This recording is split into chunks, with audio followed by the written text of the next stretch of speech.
Muy buenas, bienvenidos al banquillo, gracias por estar con nosotros, les saludamos desde los estudios de TSI. Hoy vamos a revisar la situación del gremio médico en nuestro país. Ciudadanos ejemplares que a lo largo de esta pandemia, que aún seguimos con ella, han ofrendado su vida por salvar a muchos otros ciudadanos que en este momento estamos circulando en algunas zonas del país bajo una total irresponsabilidad. El COVID está registrando muchos casos en centros poblacionales de alta concentración en el país y parece que a estos ciudadanos, muchos de los cuales ya están vacunados, les ha pasado el borrador por la mente y ya desconocen de la existencia del COVID. Hoy hemos invitado a la doctora Elga Codina, es la presidenta del Colegio Médico de Honduras. Qué gusto saludarla, doctora. ¿Cuál es el mensaje en principio que están mandando a la población y esa concienciación que debe ser clave en este momento que ya estamos registrando no solo contagios, sino que muertes nuevamente? Doctora Codina, muy buenas noches. Buenas noches, licenciado. Un saludo a toda su audiencia. Realmente se han incrementado, como usted lo menciona, los casos de COVID-19. Hay una nueva ola que está azotando a todo mundo, a todas las edades, a todos los profesionales, los no profesionales. Y esto es porque nos hemos relajado mucho en las medidas de prevención, en la utilización de la mascarilla, en el distanciamiento, en el lavado frecuente y adecuado de manos y en el uso del alcohol gel, de tal forma que necesitamos volver a aplicar las medidas de prevención que acabo de mencionar. Y otra cosa muy importante es la vacunación. La vacunación con todos los refuerzos que vaya pues sugiriendo la Secretaría de Salud. En este momento se está sugiriendo un segundo refuerzo, pero es para un personal en especial. El personal de la salud, el personal sanitario, personas arriba de 50 años y personas que adolezcan de enfermedades del sistema inmunológico. Entonces, ya se puede hacer su segundo refuerzo o llámele cuarta dosis, ¿verdad? Pero los que sí están hospitalizados, como usted lo menciona, que ya hay áreas llenas de COVID, de pacientes graves, y los que incluso han fallecido este mes son porque no se han puesto su esquema de vacunación completo o no se han puesto ninguna vacuna. Entonces, que no se nos olvide, tenemos una memoria muy a corto plazo y ya olvidamos todos los estragos que ha hecho este virus en la población. La vacuna nos está protegiendo de que la mayoría, más del 99%, no se vuelva grave, pero ahí queda un porcentaje que no es despreciable y es específicamente esta gente que no está vacunada. Entonces el llamado es a continuar siendo responsables, a continuar aplicando las medidas de prevención y a vacunarnos en el orden que se nos esté indicando. ¿Y el sistema sanitario, tanto el público como el privado, cómo está? ¿Qué tanto se ha aprendido a convivir con el virus por parte de ustedes que atienden directamente al afectado, al que por circunstancias determinadas se tendrá que internar? Como no están funcionando toda aquella gran cantidad de triajes, bueno, no hay triajes ya en la ciudad, entonces todas las personas con sospecha o con un proceso infeccioso respiratorio están acudiendo a los hospitales, a las áreas de emergencia de COVID, en el Seguro Social, el Hospital Escuela, el Hospital Instituto Nacional Cardiopulmonar, San Felipe, están, por lo menos eso aquí en Tegucigalpa, están acudiendo a los hospitales y esas áreas están completamente abarrotadas. No hay pruebas en los triajes, en los centros de atención primaria, entonces todos están acudiendo a los centros grandes y esto está completamente descontrolado, una cantidad enorme de pacientes que quieren conocer su diagnóstico y ser manejados de acuerdo a su estado en ese momento, a su estado actual. Entonces, estamos incitando a las autoridades para que tengan, suplan de medios diagnósticos a los centros de atención primaria para que esto pueda resolver en el lugar y no tengan que acudir a los hospitales grandes. La mayoría de estas personas no son sintomatología grave. Sin embargo, es bueno que se hagan evaluar, que hagan su diagnóstico, que determinen cómo está su situación de salud en ese momento, que se aíslen, que no anden contagiando y obviamente si requieren algún tratamiento en especial, recibirlo, ¿verdad? Entonces, pero lo ideal es que se les haga su diagnóstico en su centro de salud, de atención primaria más cercano al de su hogar. Ahora, Entonces, está grande la cosa. sí, doctor, ahora con lo que se conoce del virus, ¿cuántos días son más que suficientes en el tema del aislamiento? Porque parece que, le reitero, que se nos borró de la mente que hubo tiempos que fue hasta de un mes el aislamiento, otros 21 días, 15 días, dependiendo. Pero ahora tenemos el virus y a los 2, 3 días queremos ir a la calle. No, para nada. La Organización Mundial de la Salud, eh, a través de la observación del número masivo de pacientes contagiados, fue determinando cuánto es el porcentaje de contagio y se dice que se tiene que tomar por lo menos 10 días tomando como día 1 el primer día que empezó a sentir sus síntomas. Al día 10 ya tiene un porcentaje de contagio menor del 5% y al día 14 ya tiene un porcentaje de riesgo de contagio menor de un 1%. Entonces la Organización Mundial de la Salud en este momento está dictando 10 días. A partir del día 10 de haber comenzado su primer síntoma, usted ya tiene un mínimo riesgo de contagiar y ya puede salir. Doctora, ¿qué le dicen sus colegas? Hay alrededor de 17,000 médicos a nivel de todo el país activos y que ustedes tienen comunicación. ¿Cuál es la zona en este momento de país que debe tener mucho más cuidado para el que circula, para el que esté en una actividad, por el nivel de contagio que estamos reportando? Bueno, hay reportes de la ola en todo el país y no solo aquí está sucediendo eso en diferentes países del mundo, ¿verdad? Esta ola. Las ciudades más grandes pues van a reportar el número más grande de casos. La zona central del país y la zona norte del país, llámese Tegucigalpa y San Pedro Sula, son donde se reporta un número aumentado de casos en comparación con las otras zonas. Pero esta ola está ocurriendo en todo el país. Y eso es lo que vamos a estar teniendo siempre, presentaciones de una ola, un pico alto que se eleva 2, 3, cuarta semana, se contagia un número grande de la población y luego esto baja. Esto se cree que es una de las variantes de Omicron. Ahorita no hemos tipificado nosotros, por lo menos en el país, cuál de ellas es, pero nosotros estamos viendo reportes en África que ya están la BA5, BA4 y BA5 subvariantes de Omicron. Entonces, probablemente eso es lo que estemos pasando nosotros ahorita, un aumento de contagio de esa subvariante. Esto lo podemos interrumpir nosotros a través de las medidas de prevención.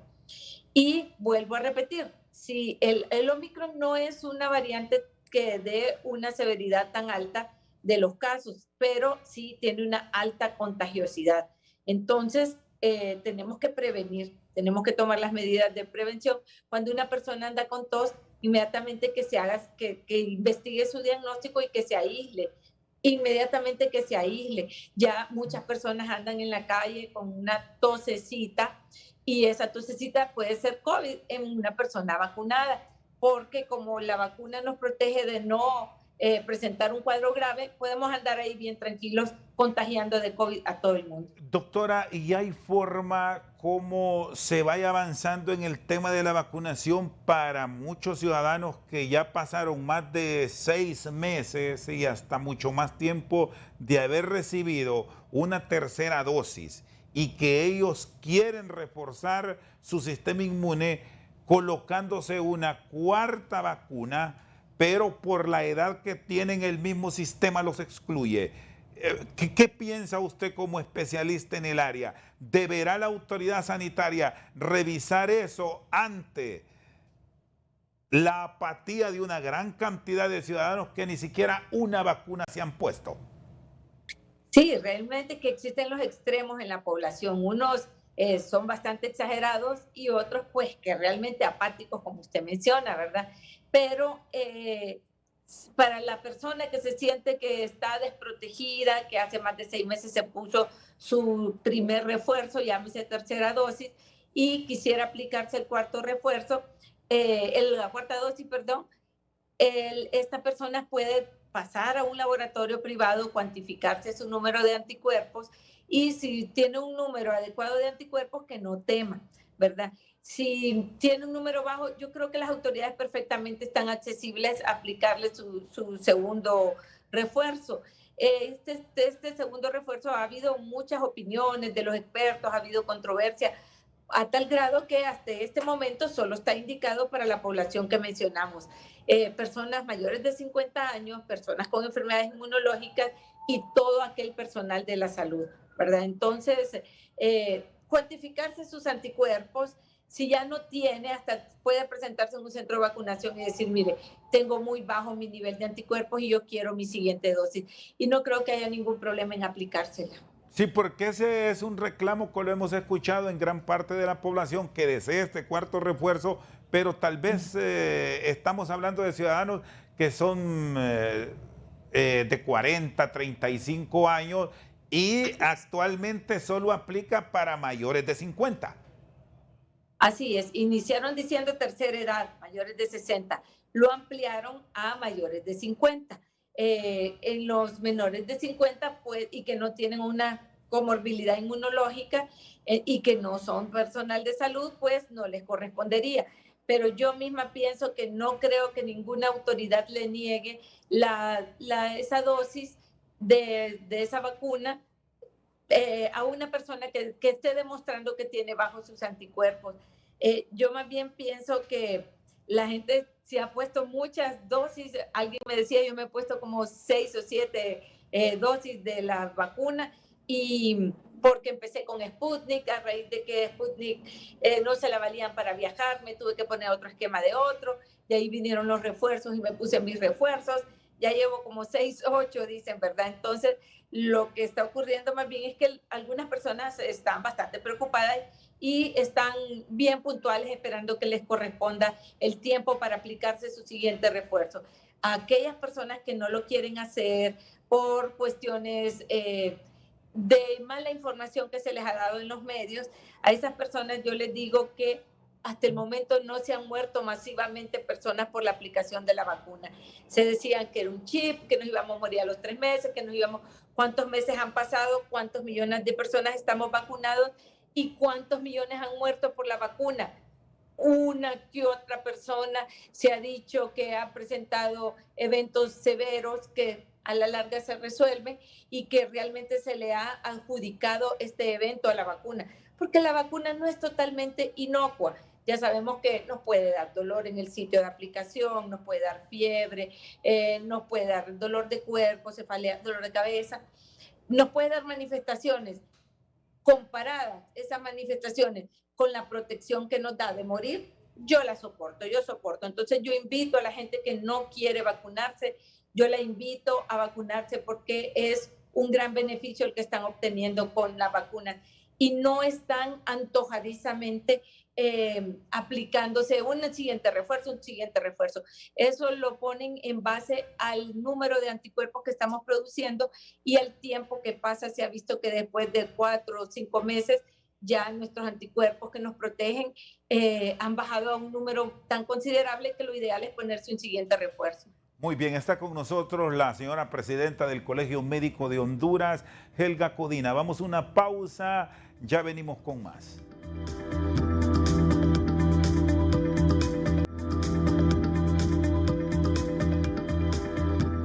Seguimos esta noche al banquillo. Estamos hablando de la situación médica en nuestro país, cómo estamos en medio de este proceso de pandemia que nos está generando nuevos contagios. Conversamos con la doctora Helga Codina, presidenta del Colegio Médico de Honduras. Doctora, ¿qué les ha dicho el programa ampliado de inmunización? ¿Tienen alguna referencia de vacunas que por aquello de no querer inocularse gran parte de la población, porque tenemos un buen nicho que no se quiere vacunar? se han vencido. Sí, hubo una cantidad de vacunas que nos dejó la Secretaría de Salud del gobierno anterior que estaban a punto de vencerse y pues en el mes de abril, creo que fue a final del mes de abril, se vencieron. Sin embargo, pues esta nueva administración ha estado atenta de la compra o de la obtención de un lote grande de vacunas y han estado permanentemente aplicando, la verdad. Entonces, es muy importante aplicarlas. Una vacuna vencida no se la van a poner a nadie, que no sientan temor al respecto, y pues las autoridades deberán de estar bien pendientes de no comprar estos productos que estén próximos a vencer. Realmente ante el temor se compraron millones de dosis y yo pienso que en las ciudades estamos un porcentaje bastante grande vacunado, pero en las regiones rurales no tanta porcentaje, no hay un buen porcentaje de personas vacunadas. Entonces pensamos que sí se tienen que, si ellos no vienen acá, pues nosotros ir allá a buscarles e ir a poner centros de vacunación y estimular a las personas para que se vacunen y estén protegidas contra esta enfermedad, que si bien es cierto el porcentaje de mortalidad no es alto, va entre 3-4%, en nuestros países que tenemos un sistema de salud bastante pobre, bastante precario, pequeño, con condiciones mínimas, la mortalidad incrementa, ¿verdad? Porque no se le puede dar el debido manejo a cada persona. Entonces, ya todos conocimos la mortalidad. Yo pienso que no existe familia en Honduras que no conozca a alguien o que no haya tenido un familiar que haya fallecido a causa de esta enfermedad. Entonces, no olvidemos, la memoria del ser humano se está volviendo así como bien a corto plazo. No olvidemos los daños de esta enfermedad. Ahorita no solo es una gripita también, ¿verdad? Después muchas personas aquejan que se les activaron enfermedades musculoesqueléticas, aquejan que quedaron con fatiga, con cansancio, con pesadez, y esto dura 1, 2, hasta 3 meses después del episodio agudo. Entonces, sí es cierto, muchos solo es una gripita, pero para otros esto puede extenderse a síntomas inespecíficos que le interfieren en su calidad de vida, en su funcionamiento. Entonces, evitemos contagiarnos. Doctor, ¿y cómo está el gremio? Se hablaba de alrededor de 20 galenos que estaban contagiados. ¿Qué seguimiento les están dando? ¿Cómo está la atención para ellos? Pues vea, yo creo que son más. En el transcurso de todo este mes han habido muchos contagios. Uno va saliendo, otros van entrando, ¿verdad? Pero en general en todo el país se nos está reportando los médicos que están contagiados.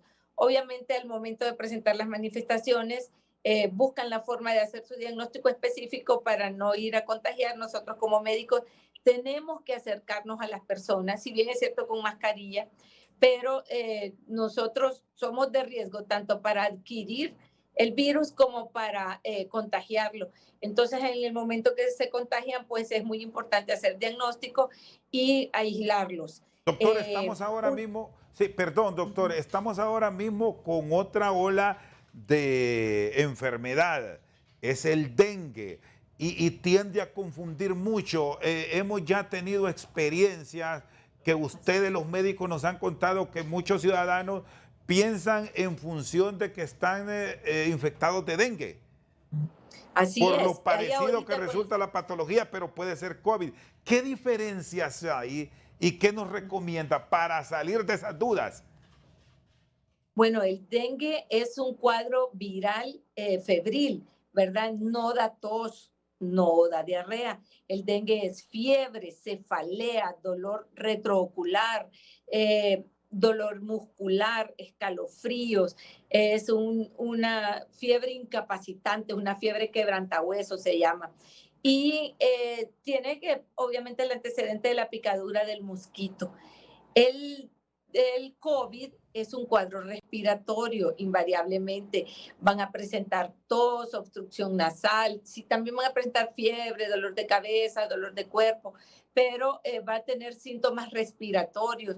Puede incluso perder la sensación de la percepción de los olores y de los sabores, pero sobre todo va a haber tos, dolor de garganta, secreción nasal, obstrucción nasal y dependiendo si esto se vuelve más severo, pues vamos a tener síntomas obstructivos respiratorios con dificultad respiratoria, taquicardia, pueden incluso presentar desaturación de oxígeno.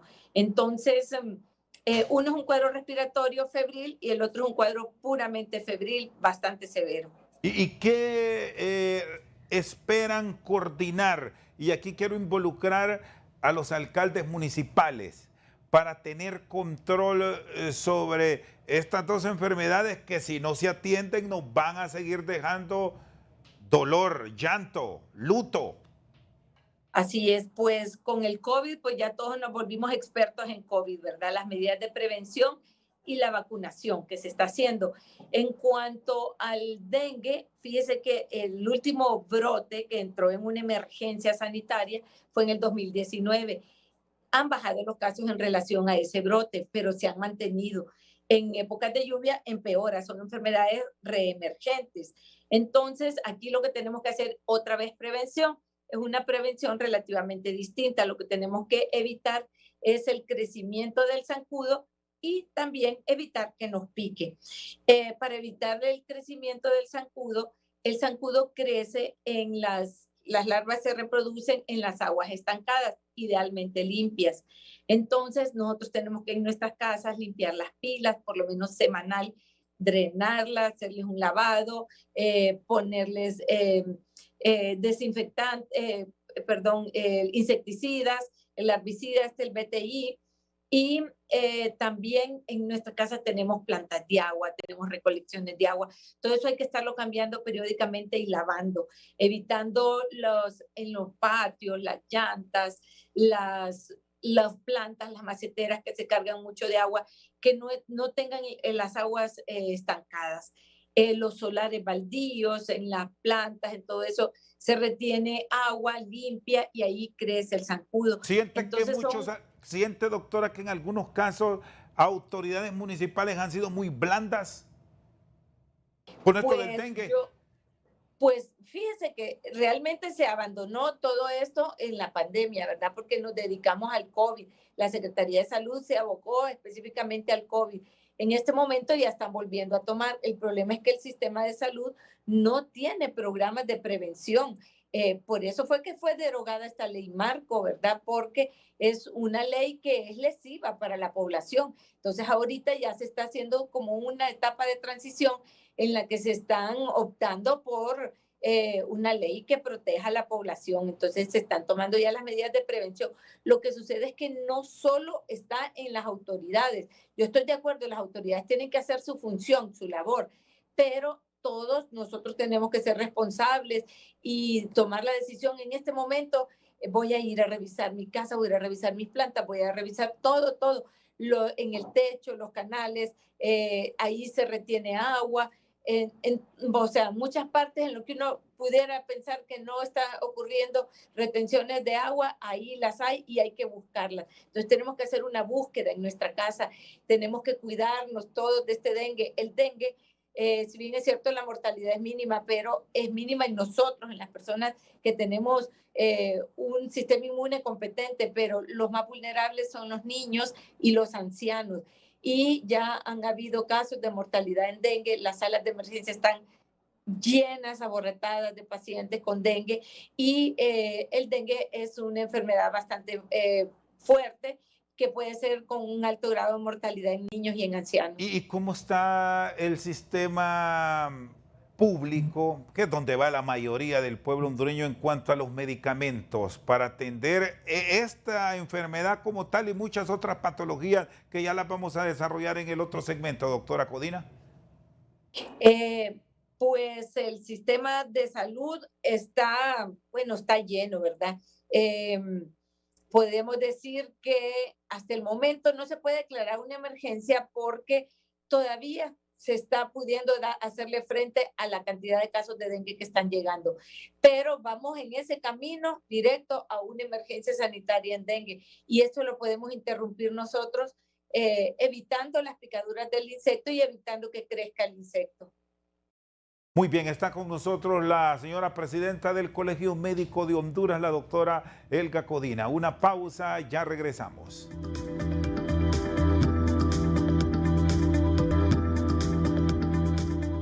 Seguimos esta noche al banquillo con la doctora Codina, presidenta del Colegio Médico de Honduras. Le consultaba esto de medicamentos. ¿Cómo está el sistema sanitario público? ¿Hay o habrá, dada la emergencia que vivimos, apresurar compras, doctora? ¿Y bajo qué términos tener lo básico en los hospitales?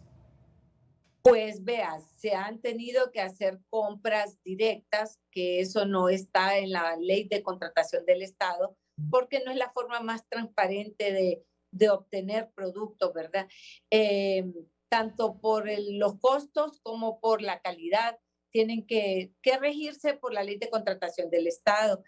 Sin embargo, lo han tenido que hacer por el desabastecimiento de los almacenes en cuanto al número de medicamentos y en cuanto a la variedad de medicamentos. Hay una gran escasez y se menciona que va a seguir habiendo. Entonces, no nos infectemos, no nos contagiemos, porque nos va a tocar de nuestro propio dinero comprar los medicamentos y ya sabemos que nada está barato.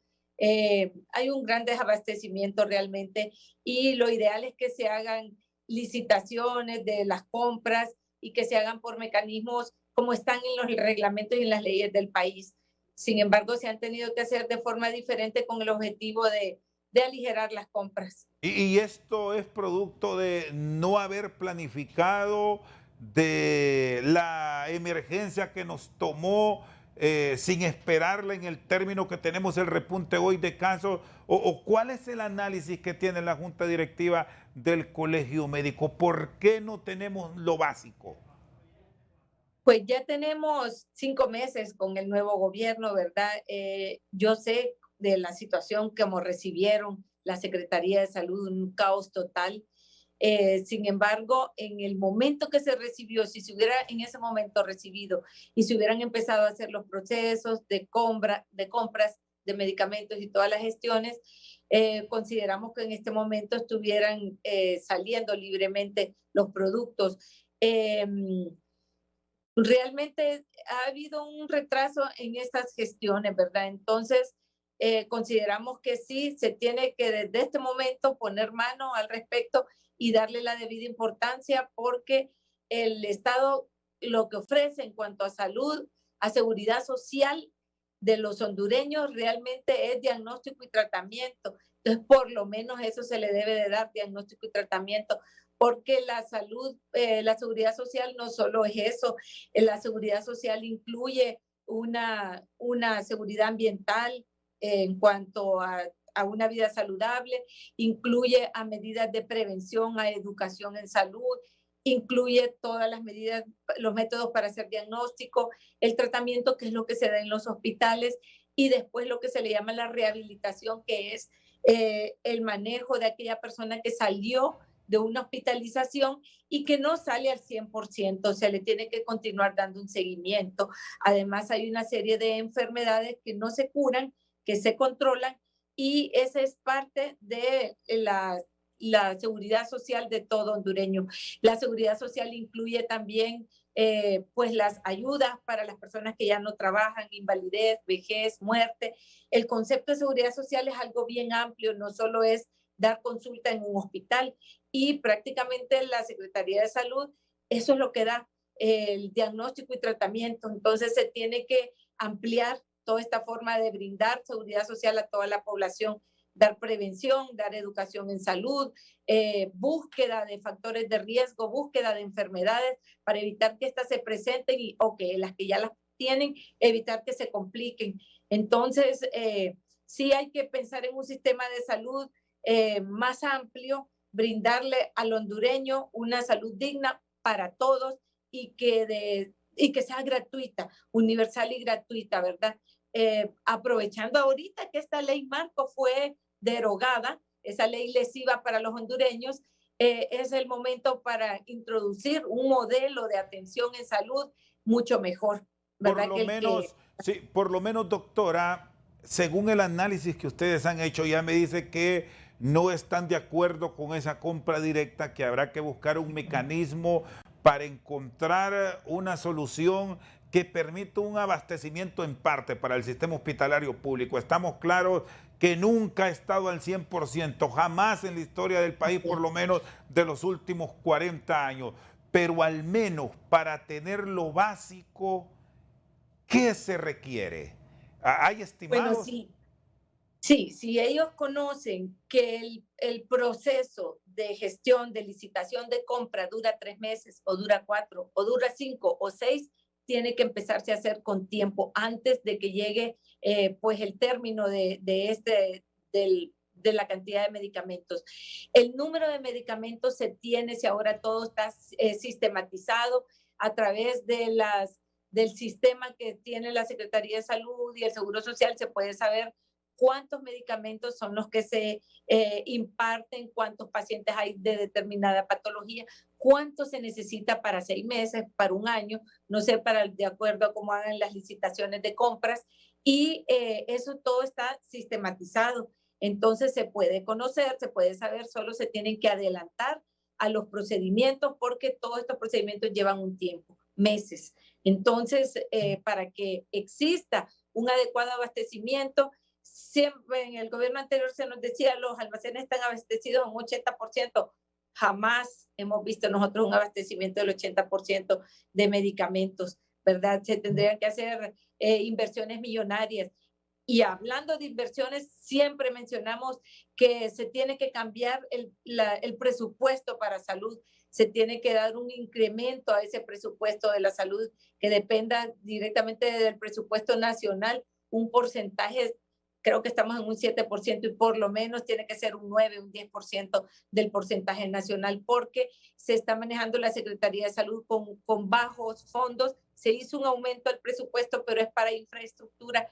Y no es que no se necesite, sí se necesita, pero también se necesita la compra de insumos, de medicamentos, de equipamiento, de pago para el personal, ¿verdad? Para que no estén, pues, estos con 6, 7 meses de retraso en sus salarios, ¿verdad? Entonces sí se necesita un incremento al presupuesto y se necesita que se hagan todas las gestiones con tiempo. Doctora, se ha insistido en los últimos tiempos en la construcción de nuevos hospitales, incluso se han desarrollado proyectos, se han asignado recursos, pero al final terminan cubriendo otras prioridades. Más allá de construir, la apuesta no debería ser en mejorar lo que tenemos, en fortalecer el sistema ya instalado a nivel de los hospitales de referencia y algunos centros de salud donde no se tiene la oportunidad de contar con un hospital para mejorar las condiciones en plena pandemia, o cuál es el concepto que tienen como colegio médico. Definitivamente se tiene que robustecer con lo que se cuenta, ¿verdad? Esto sería lo más fácil y lo más a corto plazo y en este momento, ¿verdad? Es robustecer todo el sistema de salud actual. Hay que reorganizarlo, hay que darle importancia a la atención primaria en salud y hay que robustecerla también, ¿verdad? Y hay que acercarse a las comunidades más lejanas porque hay muy poco centro de asistencia en salud en comunidades lejanas, ¿verdad? Hay muy poco médico, se quejan de que están muy empobrecidos estos centros de atención en salud. Entonces, lo ideal sería empezar con robustecerlo con lo que ya se cuenta, pero sí se necesita el crecimiento de nuevos hospitales, se nos siguen prometiendo. Para eso se necesita también mayor personal. La verdad es que las demandas de salud en el país han aumentado enormemente y no ha sido de esa forma que ha aumentado el personal de la salud, ni mucho menos en infraestructura, no han crecido. Ahorita el sistema de salud, debido a la pandemia, tuvo un aumento grande del personal de la salud, que eso es lo que estamos tratando nosotros de regularizar, de que se les dé su nombramiento, que se lo merecen por ley, de que se les dé sus pagos, que también por ley se lo merecen, y va a quedar en la historia este aumento en el personal de la salud. Sin embargo, se necesita seguir creciendo porque han sido décadas de años en las que no se ha crecido el sistema de salud apoyamos a que siga creciendo con todo el dinero que se perdió y que se robaron, que fue supuestamente aprobado para la pandemia. Se pudieron haber hecho enormes hospitales, por lo menos unos 3 en el país, distribuidos en ciudades de mayor población. Y no, lo más que se obtuvo fueron esos hospitales móviles que están subutilizados ahí, inservibles prácticamente, generando recibos de luz y realmente que hay que empezar a aprovechar todas estas cosas y también, ¿verdad?, a justiciar a las personas que, pues, que estuvieron implicados en el manejo de los fondos de la pandemia y recuperar esos fondos. No solo hay que pensar en que, ay, no, qué lástima cuánto se perdió, hay que recuperarlos y hay que utilizarlos para lo que fueron aprobados, ¿verdad? Por cierto, doctora, los hospitales móviles, ¿qué sabe de ellos? Salvo excepciones como el de San Pedro Sula tiene algunas atenciones, pero la mayor parte de ellos están ahí como en espera de. Pues eran 7 de estos vagones, 2 se medio pusieron en utilidad, San Pedro Sula y Tegucigalpa. Realmente solo San Pedro Sula le está dando utilidad. Consideramos e hicimos nosotros la propuesta a la Secretaría de Salud que se envíen estos contenedores, no sé cuál es el nombre que se les da a estos, y que se envíen y que se distribuyan en diferentes zonas del país. Hay en lugares muy pequeños de atención, se pueden utilizar esto, se puede ir a poner que digamos en Gracias a Dios, en Intibucá, a la par de un centro de salud, y que sirvan estos para, no para hospitalización, pero sí para atenciones ambulatorias, incluso para atender un parto, incluso para una sutura, para un procedimiento que que se haga el mismo día y que se pueda ir para su casa de forma ambulatoria, se pueda manejar. Esa era una de nuestras propuestas, que se distribuyan en el país, pero que se les empiece a dar utilidad, porque fue una inversión del país enorme y se nos olvida y nos quedamos tan tranquilos y no se vuelve a mencionar la situación y ya, hay que darles utilidad, las necesidades están y hay que resolverlas. Muy bien, está con nosotros la señora presidenta del Colegio Médico de Honduras, la doctora Elga Codina. Una pausa, ya venimos con más.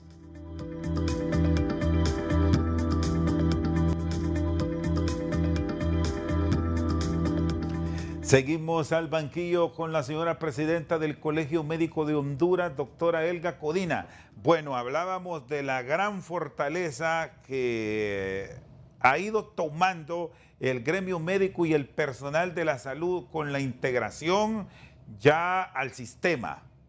Pero todavía hay mucho camino que recorrer.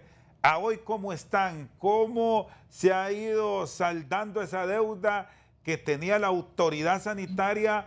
Y aquí debo decir, no solamente con los médicos, con los cirujanos y con los especialistas. Hay enfermeras profesionales, auxiliares, camilleros, aseadoras, todo ese personal clave, doctora, por el cual ustedes han abogado. ¿Qué les queda pendiente?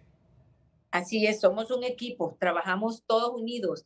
El día de ayer se sostuvo una reunión informativa con la Comisión Presidencial, que es la que inició en estas labores para dar el nombramiento del personal de la salud y el pago, ¿verdad?, de las personas que todavía se les adeuda. Se nos dijo que ya la Secretaría de Salud ya procesó completamente todos los expedientes. Llevan como un 70-75% de que ya se entregó el nombramiento y el pago. Sin embargo, todavía queda un porcentaje que sigue el proceso. Este proceso lleva 9 pasos, pasa por la Secretaría de Salud, pasa por Servicio Civil, regresa a la Secretaría de Salud, regresa a Servicio Civil, pasa por Secretaría de Finanzas, regresa a la Secretaría de Salud.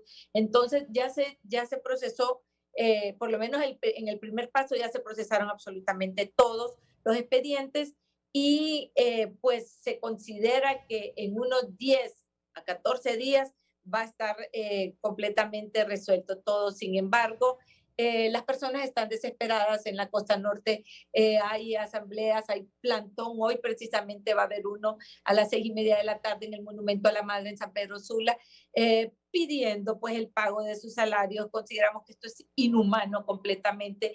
No se les tuvo por qué haber detenido sus pagos si realmente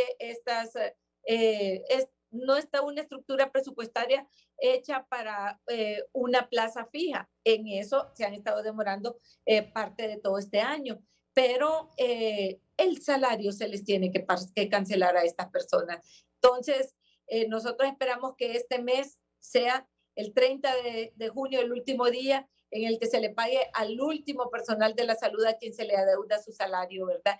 Se dice que es un porcentaje pequeño, pero yo me pongo en el lugar de ese pequeño porcentaje. O sea, que sea yo la que estoy iniciando un séptimo mes sin salario. No sé cómo podría, yo tengo deudas, yo tengo un montón de compromisos, un montón de personas dependen de mí, entonces esto es algo bastante delicado y los comprendemos, los apoyamos, les ayudamos, exigimos a las autoridades, o sea, ¿qué más podemos hacer? Ya nosotros no está en nuestras manos el pagarles su salario, pero sí ayudarles y exigir que se les pague. Y hoy revisamos también que se podrían sumar algunos profesionales de la medicina del progreso y oro que están enfrentando estas dificultades. ¿Es en esa región del Valle de Sula donde tienen las mayores dificultades o el problema es general de país? Es que ese pequeño porcentaje que hace falta está distribuido en todo el país, realmente. No sé de qué forma se empezaron a hacer estos pagos y estos nombramientos, impartirlos, pero no es que se agarre un hospital y se termina con este hospital o se agarre la región metropolitana y terminamos, no, todavía hay casos. Algunos de ellos es por inconsistencias, por errores en la documentación que se han estado subsanando, pero en su mayoría simplemente es que el proceso ha ido muy lento. La Secretaría de Salud nunca quiso poner más personal para resolver este problema. Dijeron que no tienen espacio, que es muy pequeño, que necesitan más gente, pero que no hay donde meterla para trabajar. Entonces esto se pudo haber resuelto más pronto si se le hubiera dedicado más personal a trabajar en esto, A ¿verdad? hoy, Entonces, doctora, ahí en su despacho, en la presidencia del Colegio Médico, ¿cuántos facultativos están pendientes de su revisión para la obtención de una plaza o un puesto en propiedad? pues no tenemos un número exacto porque nunca se nos han dado listas y usted conoce cómo está desintegrado el sistema de salud. Está desarticulado completamente a tal grado que hay algunas estaciones de salud que la Secretaría de Salud dice que no dependen de ello, ¿verdad? Aunque indirectamente sí dependen. Nosotros tenemos un cálculo aproximado de 550 médicos que no han recibido su salario, pero aproximadamente son 2.500, 3.000 personal de la salud en general el que no ha recibido sus nombramientos y sus salarios. Y ya nombramientos que ustedes les han certificado, que han revisado después de que se arrancó este proceso, que debemos decir hoy, a pesar de estar con pendientes, se está trabajando, se tiene ese gran esfuerzo de atención. ¿Cuántos tenemos? Sí, usted lo ha dicho, nosotros nos hemos sentido muy agradecidos de que se haya empezado a resolver esto. Un 75% de un total de 8.622 ya han recibido su nombramiento y ya están recibiendo sus salarios. O sea que se ha trabajado.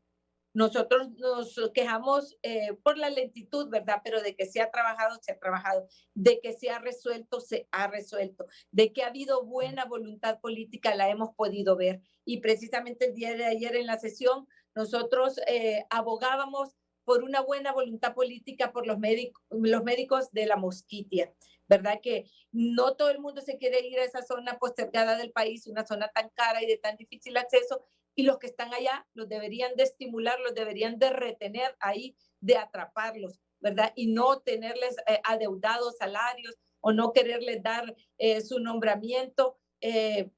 Bueno, por muchas veces son hasta por motivos políticos, pero abogamos nosotros que se siga teniendo buena voluntad política y que se siga resolviendo todos estos casos de forma individual o colectiva, pero que haya resolución de todos. Doctor, y en el tema político, ¿cómo ha llevado el Colegio Médico su función? Porque Al principio eso privó mucho e incluso hasta polarizó las partes, hablando que era una decisión que se arrastraba del gobierno anterior, que tenía compromisos para el actual gobierno de doña Xiomara Castro y que trastocaba incluso planes en materia sanitaria. ¿Se lograron limar asperezas al respecto? Pues realmente que el colegio médico es un ente apolítico, ¿verdad? Si nos piden una opinión de lo que está sucediendo, el que esté en el gobierno, pues nosotros vamos a dar nuestra opinión real y verdadera, ¿verdad? Independientemente del gobernante. Obviamente los gobernantes anteriores tuvieron mucho que criticarles y lo hicimos y casi que eran enemigos nuestros, casi que podíamos nosotros ver una enemistad en este nuevo gobierno. Nosotros hemos visto la apertura con que se nos ha recibido, simplemente se nos recibe, se nos escucha, se nos atiende nuestras quejas, nuestras manifestaciones, ¿verdad? Últimamente nos hemos tenido que abocar directamente al Poder Ejecutivo, precisamente con esta comisión presidencial, que han sido ellos quienes nos están resolviendo y hemos visto una gran apertura de parte de ellos y sobre todo, no solo es que nos reciban y nos escuchen, sino que están resolviendo lentamente, pero lo están haciendo. Doctor, hay un sector que en el futuro se va a convertir en parte del colegio médico y que han venido enfrentando problemas. Ustedes han sido solidarios. Estamos hablando con los médicos en servicio social y los médicos con internado o en internado. Eh, ¿Cómo ha ido el apoyo hacia ellos, el respaldo moral que ustedes les han dado y dado el caso por experiencia hasta el consejo que les proporcionan, porque ahí en los hospitales y en los centros de salud donde están son un aliado permanente de ustedes? Así es, como colegio se nos ha quitado mucha intervención, se nos ha sacado de comités, se nos ha sacado de comisiones tripartitas en las que antes participábamos, se nos ha quitado mucha participación, ¿verdad? De tal forma que ellos no dependen de nosotros. Sin embargo, hemos estado anuentes a aconsejarles, a apoyarles, pues si ellos van a ser próximamente nuestros miembros, para que se vayan con los médicos que están estudiando, los estudiantes de la carrera de séptimo año, los médicos internos, médicos infieris son ellos. Se les ha dado apoyo, se les ha dado orientación y tenemos las puertas abiertas para que vengan, para que nos consulten en ese sentido. A los del servicio social, nosotros tenemos algún grado de injerencia porque les tenemos que dar una colegiación provisional para que ejerzan en todo el país. Tanto los internos de séptimo año como los del servicio social hacen una enorme labor en todo el país, ¿verdad? Los estudiantes de la carrera son los que más labor tienen. Recuerden que los horarios de ellos son bastante extendidos. No hay un número contratado de personal médico general ni médico especialista. A nivel nacional no está el número ideal para la atención de la población. Y con los que trabajan se saca todo el trabajo, ¿verdad?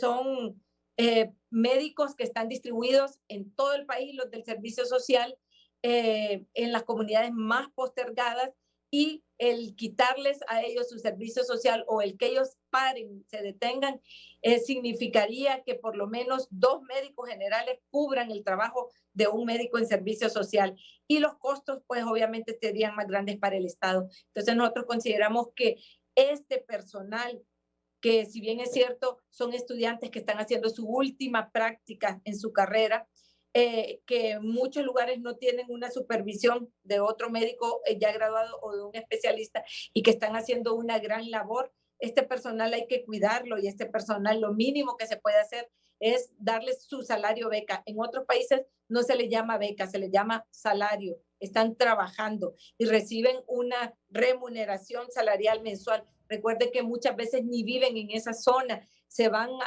de su casa a vivir a una zona postergada y tienen que pagar desde alojamiento hasta comida, el transporte que no es muy frecuente durante todo ese año de servicio social. Entonces nosotros sí les consideramos y nosotros les apoyamos cuando les están faltando a sus derechos. Doctora, le agradezco su tiempo, muy amable.